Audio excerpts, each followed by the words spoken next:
ekan. Cunguliklar harbiy amalgar bo'lalaydi. Yuqoriroq darajalik adliya organlari va ma'muriy vazifalarga odatda bo'ysungan millatlarda odam qo'yilmaydi. Bo'ysundirilgan millatlarda amalga odam qo'yilmaydi. Lekin cunguliklarning qo'lida aram moshinchiliklar imtiyoz bor edi. Derecesi tüverek emeldarlarının hemmisi yerken hanı yakı şüyer turuşluk başhan ambal teyilleydi. Bunda emeldarlar bütünleydi gidecek Müslümanlardan bulattı. Kaşgariyeliklerini herkes mi öz yurtlarda emelge koymazlar. Belki cunguluklarının ihtiyat yüzünün kullangan birden bir tedbiri bolish gerek. Şu vecden eğer bir yerkellik mensep tutmakçı bolsa Aksuga yoki öz yurtidan yiroqroq bir joyga berishi shart edi. Bundan boshqa cheklimi yo'q edi.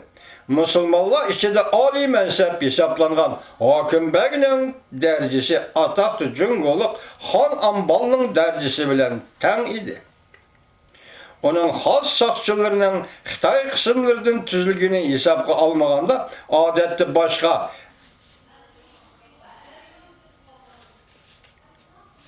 başka ehyallarının hemmesi Müslüman idi. Müslümanların içki kısmındaki adliye memuriyeti, hazine açlık, tamojna, bacı ve şehirlerdeki okat beci, katarlık işlerinin hemmesi yerlik emeldarlar başkurattı. Han Ambal fakat Buddistler ile Müslümanlar arasında dava işleri yüz bergendiler, arlışattı. Şunda kılıp Buddistlerin istilası bilen Müslümançılık öz ara maslışıp madara kılıdığan paydılık menzile göz aldığımızda gevdilindir. Cungulukla gerçi haka var.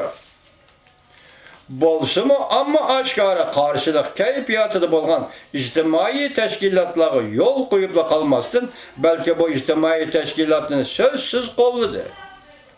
Bu cungulukların Müslümanları yüksek derecede Asiyalıklarca yüzünü tutabiliş pozisyonu kullanganlığının birden bir misali. Manculan müşinçilik devlet başkırıvadı de Xitay'ı. Sen bugün neymiş kılıvatsın? Sen okuyacağın kitap kim bu aslı? Özün tutuluş pozisyonu dini keyfiyatına ait koyuk bolgan Buddistler devleti Tibet'ki kılgan muamelesi onun koşmaydı. Lekin bu çağrı nayet önümlük oldu. Cunguluklar öldürünün əmeli gücünü fakat işletmese zadı bulmaydıgan ahval aslında işletetti.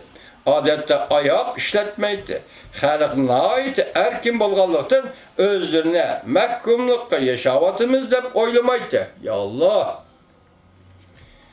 Mancula devri vatandaş oylamaydı.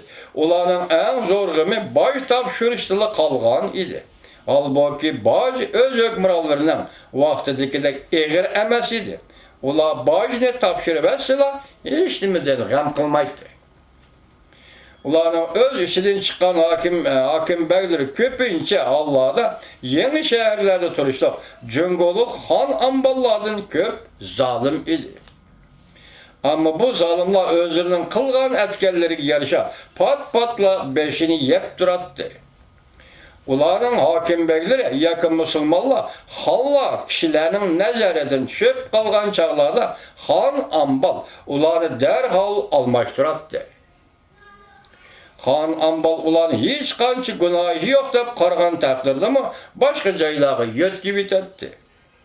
Han Ambal'ın nazarında özünün en mühim vazifesi tertipli saklaş idi.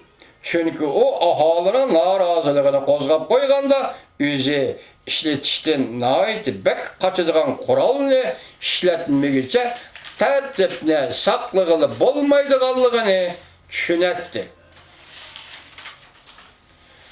Şu ahala cunguluk Han Ambal'a mutlak işinetti. Ula öz qarindaşlarından bolgan aksakallar bilen cidelleşip kalsa Han Ambal ulanın macrasını adil hüküm bilen hal kılattı. Ve ulağı adil muamele kılattı. Müslümanların avvalki halleri Puraların Buddist istilaçılar sayesinde özlerinin zulüm kamçıdan kurtulup kalganlığa hasrat qilishadi. Şuna biz halkni bu enek paketning kuchiga ishonadi deb hisoblashga haqliqmiz. Jungoliklar bosh topshiradigan toqatli qashqariyliklarga har qanday jiddiy voqeaga duch kelganda tamoman ishonib ketmasimi, ammo ulardan xavfsirabmi ketmaydi. Bu yerda tarjima Xitoy tarjiman jungolik deb olibdi, buni Manju deb bilish kerak. Manju Manchun hukumati edi. Jungoliklarning hukmronligi dastlabki 50 yil ichida kuchli edi. Xonam bolalarning musulmon xallar bilan bo'lgan munosabati yaxshi bo'lgan edi.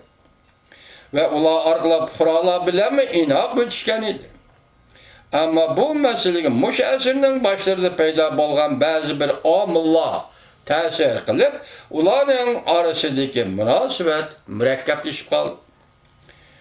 Oraga sovuqchilik tushib qoldi. Jungoliklar aslida Oqsuv bilan uning g'arbidagi shaharlarga Qo'qon bilan savdo qilish uchun xeli cho'ng imtiyozlarni bergan edi. Savdo qilish jarayonida Qo'qonliklar bu shaharlarga asta singib kirishga boshladi. Natijada bu kishilar yerlik xalq ichida ayrim bir guruh bo'lib shakllanib, Junxo imperiyasining gullanishidan bahramand bo'ldi. Lekin ular o'zlarining boshlarini siylagan kishilardan rozi emas edi. Bir qancha yil o'tib, Qo'qon muhojirlarining soni ko'payishga boshlaganda, jungoliklar ularning har qaysi shaharlarda birdan oqsoqol saylab olishiga sukut qildi. Lekin oqsoqollar Qo'qon xoni tarafidan tayinlanadi.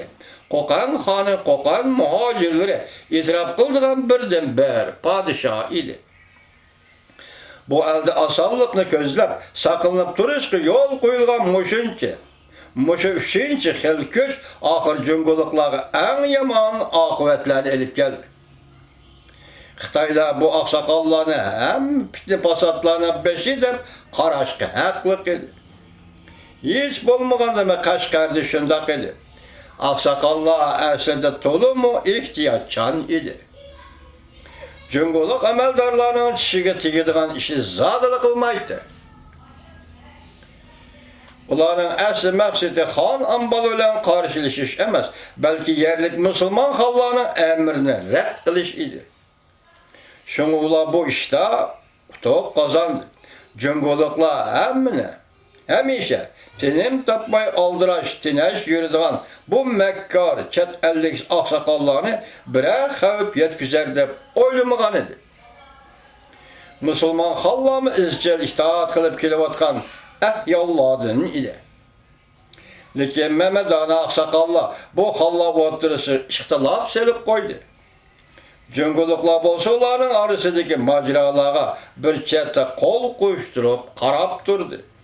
Ular ihtimal musulmonlar o'zaro jidal majra qilsa, hokimiyatimiz texnik mustahkamlanadi deb qaragan bo'lishi kerak. Ammo ular bu masalada xatolashgan edi. Bir mezgil o'tgandan keyin oqsoqollar o'zlarining musulmon xalqlar oldida o'taydigan majburiyatlardan tinib oldi. Müşahede toxtayımız, hürmetli vatandaş.